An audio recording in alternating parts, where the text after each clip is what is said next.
So here we are in Athens, Greece. This is stop one on our journey. And as we're going through this trip, I want to be talking a little bit about what Paul was doing when he was here on his missionary trips. So on Paul's second missionary trip, he was already going through many different places, and this was not stop one for him. This was near the end of his journey. Right before this, he had just been to Thessalonica. He had been driven out from there, and then he moved on to Berea.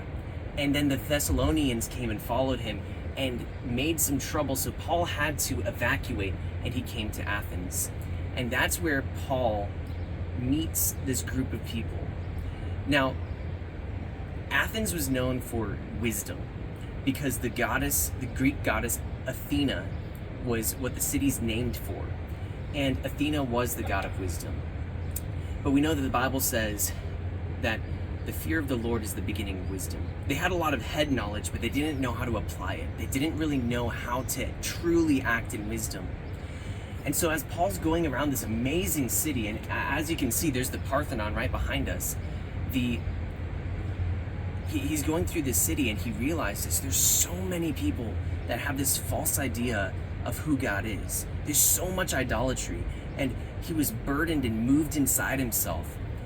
And so when these leaders heard about what he was talking about this Jesus, this new God to them, then they were very curious, and they brought him to a place called the Areopagus. And that's right over there on the Acropolis.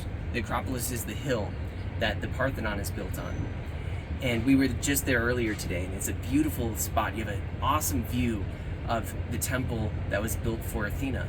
At the same time, there would have been a temple built to Zeus. So this whole place is ridden with idolatry. And yet Paul, he says to the people, listen, you have an altar to an unknown God, a God that you don't know who it is. Let me tell you about this unknown God. And he goes on and he starts meeting the people right where they were. He meets them by saying, listen, you have an idea of God, but I'm going to tell you who that God is. And then later he goes on and he quotes about what some of the actual people here in Athens had written about Zeus. He's like, hey, we are the children of God. And so he's meeting them with the language that they know. He's like, hey, there's truth in your culture, but it's skewed. It's not quite there. Let me give you the truth that comes from God. And so that's what Paul does here on his famous Mars Hill address.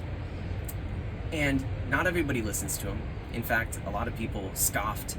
Some people were curious because he mentioned the rising from the dead. But there were a few people who were found faithful.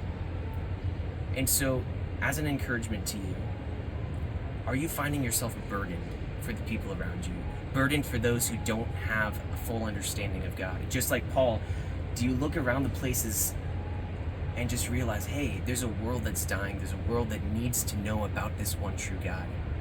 And are you willing to meet those people right where they are, to find the truth that's in their life and then tell them about the true God that can make it so meaningful? Yes, they had a lot of wisdom here in Athens, but they did not have the fear of the Lord, which was the beginning of wisdom.